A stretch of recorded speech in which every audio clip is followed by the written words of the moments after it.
Pasigenyo, ito ang latest na balita. Nandito nga tayo ngayon sa Barangay Santolan dito sa Ilaya Covered Court kung saan nagaganap ang pamimigay ng 3,000 cash gift ng Pasig LGU para sa mga senior citizen. Para bigyan tayo ng mas marami pang detalye, makakausap natin ang isa sa mga kagawad ng Barangay Santolan. Kagawad, pakilala po. Ay po, isang magandang umaga po sa inyong lahat. Kagawad Jeff Lubaw po, ang committee chair po ng Gender and Development kung saan saklaw rin po ang sektor ng ating mga lolo at lola, ang senior citizens po. Kagawad, pwede nyo po bang ikwento sa amin kung ano po yung nangyayari ngayon?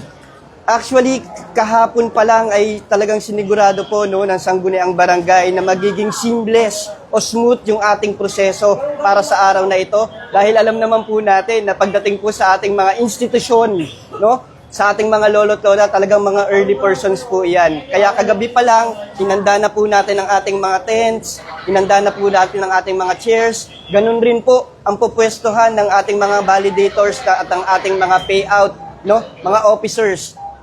Kung tutusin, meron po kasi tayong inaasahan na 2,000 plus ng mga non-card holders. Kaya naman po, mas minabuti ng sangguniang barangay sa panguna po ng aming Kapitan Gab Bayan na paghandaan para maging conveniente naman po ang ating mga lolo at lola sa araw na ito. Kagawad, nakita natin napakarami nitong mga senior citizen. Mga ilan po itong makakatanggap ng mga cash gift ngayon? So katulad po nung sinabi ko, yung mga non-card holders po, yung mga wala pa pong ATM card, ay nasa 2,000 plus po sila. Bagamat meron pong nakaschedule na ngayong umaga ay from letter A to letter K lang po na nagsisimula ang kanilang surname at mamaya pa po ang letter L hanggang letter Z ay talaga naman pong nagdagsaan na ngayong umaga, bagamat napakahaba pa po ng ating oras para po sa kanila. Ay katulad nga po ng sinabi natin ay hindi naman po natin po pwedeng ipagsawalang bahala yung ating mga lolo't lola dahil alam natin talaga na sobrang maagap sila.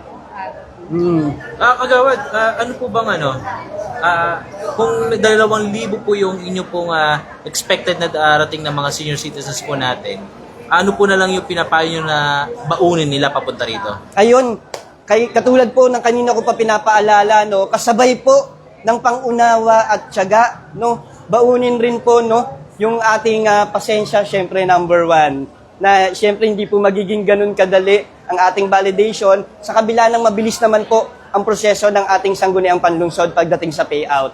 Ang sa akin, kanina pinapaalala ko na baka kayo po ay nagugutom, magdala po ng tubig, magdala po ng konting biscuits para kahit papano sa pagpila ay maibsan po ang ating mga gutom. And katulad rin naman po ng sinabi namin, kung meron po may bibigay na pag-aasiste ang ating sangguniang barangay, katulad yan, punong-puno po tayo ng security force, headed by Kagawad Dale. Siyempre, nandyan rin po ang ating CERT, na para naman po kung sakali ay merong wag naman sa di inaasang pagkakataon na meron pong mga mahilo dahil sa payout. Bagamat ngayon kitang-kita natin kung gaano ka-seamless at ka-smooth ang proseso ng ating payout. So yun lang naman po ang paalala, magbaon ng biscuits, tubig, pasensya of course, and syempre huwag kakalimutan sa pagpila ang atin pong mga requirements. Ano po ba yung mga requirements? Ang ating pong mga requirements, kung kayo po mismo ang pupunta dito para sa payout, kailangan lang po ng inyong original na card ng senior citizens. Of course, kailangan lang itong ipapotocopy, at kailangan lang pong pirmahan ng 3 beses. At para naman po, dun sa mga representante, kailangan lang din po yung original ID ng ating mga senior citizens na nanay, lolo at lola, na kung hindi po kayang pumirma, pwede naman pong thumb mark na lang. Bagamat ay marami pong requirements, syempre kinakailangan rin po masigurado natin na talagang kaanak sila. Kailangan rin po ng ID nila na meron din po nilang 3 pirma. At hanggat maaari ay meron po dapat authorization letter at picture ng ating senior citizen na kalakip po, hawak-hawak ang kasalukuyang kalendaryo sa taong ito.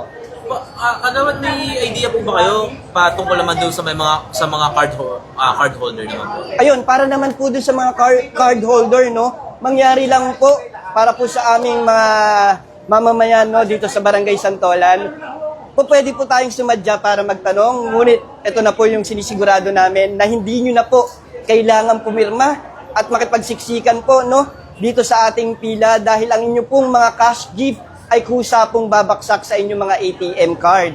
Mangyari lamang po na tayo po'y mag-intay. Again and again, konting pangunawa at pasensya at ganun pa man ay darating po sa inyo ang ating handog mula sa Sangguniang Panlunsod. Kagawad, paano naman po yun sa mga hindi po makakapunta ngayong araw? Meron pa po ba silang date na maaari nilang makunin yung kanilang cash gift? As of this moment, meron pa po at magkakaroon yan para po sa ating mga lolo't lola na hindi makakapunta ngayong araw na ito. Kailangan lang po nating hintayin ang anunsyo ng ating Senior Citizens Office para po dyan sa mga hindi makakapunta ngayong araw. Ay, maraming salamat po. Thank you so much po. Maraming salamat po sa inyong pakikisa at pakipagbayanihan sa Barangay Santolan. Maraming salamat po, kagawad. Ayan, inyo nga pong narinig ang mga detalye na kinakailangan 1, 2, 3, 4, 5. nung marinig. Punta na po tayo sa ating upuan. Dagsa nga, umagang-umaga pa lang ay dagsa na ang mga senior